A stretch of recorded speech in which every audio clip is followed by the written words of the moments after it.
बिस्मिल्लाहिर्रहमानिर्रहीम। अस्सलाम वालेकुम। मैं हूँ आसिफ और आप देख रहे हैं आसिफ फूड एंड टेस्ट। तो दोस्तों, आज मैं आपके लिए मटन यखनी पुलाव की ऑथेंटिक रेसिपी लेकर आया हूँ। मैं आपको बताऊँगा कि मटन यखनी पुलाव होता क्या है, क्यों लोग इस पुलाव के दीवाने हैं। यखनी पुलाव और आम पुलाव में क्या फ़र्क है, बेस्ट यखनी पुलाव किस तरीके से बनता है, और साथ साथ ये भी बताऊँगा कि चावल का एक एक दाना खिला खिला कैसे होना चाहिए। सभी बातें डिटेल के साथ आज इस वीडियो के अंदर आपके साथ शेयर करूंगा, तो वीडियो को स्किप ना कीजिएगा, एंड तक देखिएगा। तो बिस्मिल्लाहिर्रहमानिर्रहीम। सबसे पहले यहाँ पर हमारे पास है हाफ़ केजी चावल, जिन्हें हमने 3 से 4 दफ़ा पानी चेंज करके अच्छे तरीके से वॉश करना है, ताकि इनमें से डस्ट और स्टार्च वगैरह निकल जाए। और दोबारा से साफ़ पानी डाल के आधा घंटा पहले या 1 घंटा पहले आप इन्हें भिगो दीजिएगा। इससे आपके चावल लंबे लंबे और खिले खिले बनेंगे। अब एक लेंगे प्रेशर कुकर, जिसमें हम ऐड करेंगे 1 केजी मटन। आप इस रेसिपी को मटन बीफ दोनों में बना सकते हैं। मटन को मैंने 1 टेबलस्पून सिरका पानी में डाल के 15 मिनट के लिए रखा था, ताकि इसमें से ब्लड वगैरह निकल जाए। उसके बाद अच्छी तरह से वॉश कर लिया था। खड़े मसाले ऐड करेंगे 1 टेबलस्पून सौंफ, 1 टेबलस्पून ज़ीरा, 1 टेबलस्पून साबुत धनिया, 1 टीस्पून ब्लैक पेपर, 2 बड़ी इलायची, 5 से 6 छोटी इलायची, 2 दालचीनी के टुकड़े, 2 बादियान के फूल, 2 तेज़पात और 7 से 8 लौंग, 10 से 12 जवे लहसुन के, और 1 इंच का टुकड़ा जिंजर का ऐड करेंगे। साथ ही इसमें ऐड करेंगे 1 प्याज। प्याज को आपने ऐसे ही ऐड करना है। नमक ऐड करेंगे 1 टेबलस्पून। इसके बाद पानी ऐड करेंगे। चूँकि हमारे पास चावल हैं हाफ़ केजी, तो पानी हमने इसमें ऐड किया है 1 लीटर, यानी कि 2 गुना आपने पानी लेना है। जितने भी आपके पास चावल होंगे, तो ऊपर से कवर करके 15 मिनट के लिए प्रेशर पे लगाएंगे। अगर आपके पास बीफ है तो उसके लिए 20 मिनट काफ़ी होंगे। 15 मिनट गुजरने के बाद जब प्रेशर कुकर ठंडा हो जाएगा, तो ओपन करके चेक करेंगे कि गोश्त टेंडर हुआ है या नहीं। इन केस अगर आपका गोश्त टेंडर नहीं हुआ, तो दोबारा से प्रेशर पे लगा दें। तो यहाँ पर ये अच्छे से टेंडर हो गया है। अब हम इस मीट को यखनी में से निकाल के सेपरेट कर लेंगे, और यखनी जो है उसे छन्नी की मदद से छान के आगे जाके रेसिपी के अंदर यूज़ करेंगे। और जो खड़े मसाले हैं, इन्हें भी आपने निकाल लेना है। उसके बाद एक लेंगे पैन, जिसमें हम ऐड करेंगे half cup cooking oil. Oil को गर्म कर लेंगे। जैसे ही ऑयल गर्म होगा, तो इसमें हम ऐड करेंगे 2 बारीक कटे हुए प्याज। प्याज को आपने हाफ़ ब्राउन करना है।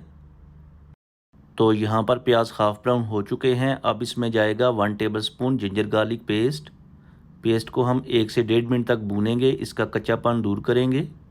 पेस्ट की 1 से 1.5 मिनट तक बुनाई कंप्लीट करने के बाद इसमें हम ऐड करेंगे बॉईल किया हुआ मटन। मटन को हम हाई फ्लेम के ऊपर 4 से 5 मिनट तक अच्छे तरीके से भूनेंगे। जितनी ज़्यादा आप मटन की बुनाई करेंगे, उतना ही पुलाव टेस्टफुल बनेगा। तो यहाँ पर ऐड करेंगे 1 टेबलस्पून साबुत गरम मसाला। इतना काफ़ी होगा, क्योंकि हमने यखनी में भी सारी चीज़ें ऐड की थी। तो 1 से 1.5 मिनट तक फ्राई करेंगे, कुक करेंगे। अब इसमें जाएंगे कुछ और स्पाइसेस, जिसमें 1 टेबलस्पून नमक, 1 टीस्पून धनिया पाउडर, 1 टीस्पून वाइट पेपर और 1 टीस्पून चिली फ्लेक्स। 2 से 3 मिनट तक भून लेंगे। दोस्तों, इसी दौरान चैनल पे नए हैं तो प्लीज़ चैनल को सब्सक्राइब कर लें। इससे हमारी हौसला अफजाई होती है, हमें मोटिवेशन मिलता है कि आपको हमारा जो काम है पसंद आता है। तो दही ऐड करेंगे हाफ़ कप, और मज़ीद बुनाई करेंगे दही के साथ। इस पुलाव का प्रोसेस थोड़ा सा लंबा है, लेकिन ये खाने में उतना ही टेस्टफुल और यमी बनता है।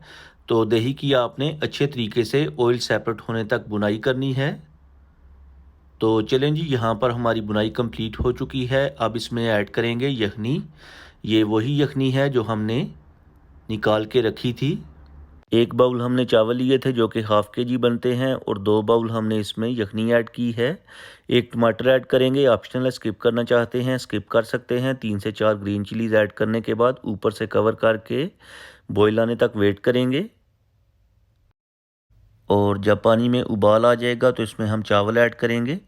यहाँ पर अहम टिप ये है कि चावल ऐड करने के बाद जस्ट आपने एक दफ़ा हल्के हाथों से चम्मच को चलाना है। ज़्यादा चम्मच चलाएंगे तो चावल आपके टूट जाएंगे।